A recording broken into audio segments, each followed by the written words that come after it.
Rev up your engines!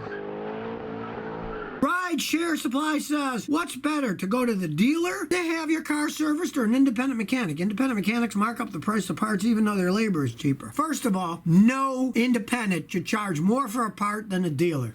The dealer prices are the highest prices that you're ever going to pay. Now, say a dealer says an alternator $600. Well, independents, we can get alternators for $150, $200. Maybe mark it up some, but we never mark it up, honest ones anyways, as high as the dealer prices. The problem you find is the dealerships are generally the highest dollar places out there. Most of them are charging $120 to $140 an hour labor now here in Houston. Most independent shops charge less. Now, you have to find somebody who knows what they're doing at either place. I've seen some very horrible mechanics that worked at dealerships.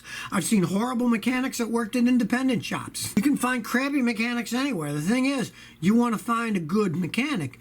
And if you do find a good independent mechanic, you go to him and have him fix your car. If you go to a dealer, you're going to get random. Whoever's time it's turn for working on a car, they'll give your car to them. You're not going to get the same mechanic all the time. So I always say get yourself an independent mechanic if you can find one. Marcus Tomasi 79 says, Scotty, can you please talk about the reliability of the new GDI Honda engines for Civics and Fits? Do they suffer from carbon buildup? They're newer engines.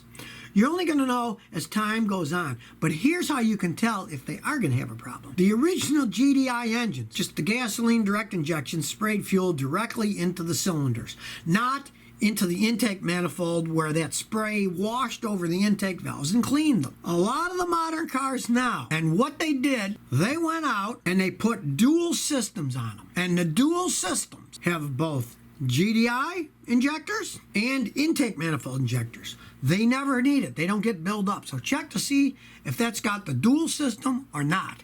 You really want to check that. Kenny Aquino says, hi Scotty, I want to buy the new Acura TX 6-cylinder with all-wheel drive package. What do you think? Thank you, Kenny. Realize, if you're going to buy a new Acura, it can last a really long time. But as they age, the all-wheel drive systems can get very expensive to repair. Now, if you're talking about buying a brand new one, you'll probably be happy because it probably won't break till it gets 140,000 miles or something. Now, you don't want to buy a used one that's got 140, 150,000 because you're going to put some money into it.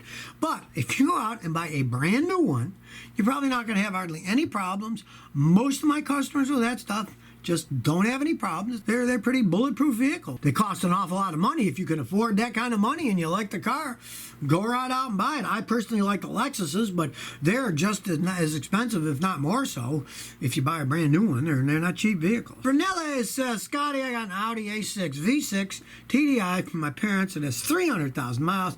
The automatic transmission broke. Should I buy factory repaired transmission for $2,000? Help. Well, with that kind of mileage, I'd junk the car, really. I would not fix it. They're money pits from there on.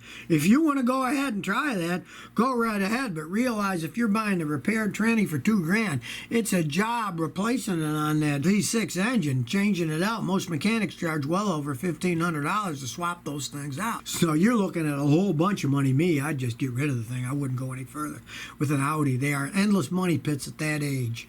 That's just how they are. Mo Carey says, do you think Renault cars are good first cars, the Clio or Megane? If you live in England or Europe, yes. I recently came back from England and I met a lot of people there that loved French cars and they'd owned them for decades. You know, great. But here in the United States, no. All the French manufacturers pulled out decades ago because people didn't like them. They cost a fortune to fix. The parts were hard to get. They gave up with selling them in the United States. Now, Renault itself, it's a big corporation. I mean, they merged with Nissan. There's a bunch of manufacturers out there that are doing stuff. Even some of the Japanese ones are doing stuff with Renault. It's a huge corporation. But as for the Renault cars themselves, in the United States, they don't import them. I doubt if they'll ever bring them back. They were a massive failure. Look at Fiat. They bought Chrysler and they started to try to sell Fiats in the United States, and now that's failing. They're even talking about pulling Fiats out of the United States because of bad sales. Americans don't like their cars. They just don't. Eric T. says, Scotty, I have to refill the coolant reservoir almost completely every 300 to 600 miles. What's going wrong? Okay, well, you're losing coolant. The first thing, try the simplest thing. Just replace the radiator cap. Could be a bad radiator cap. Replace that and it stops. Voila, you fixed it really dirt cheap. If it's not that, I've got a video how to fix an overheating engine. Watch that. It'll show you absolutely everything you can check. And pray that it's something like maybe a water pump leaking and not a blown head gasket. So if you never want to miss another one of my new car repair videos, remember to ring that bell.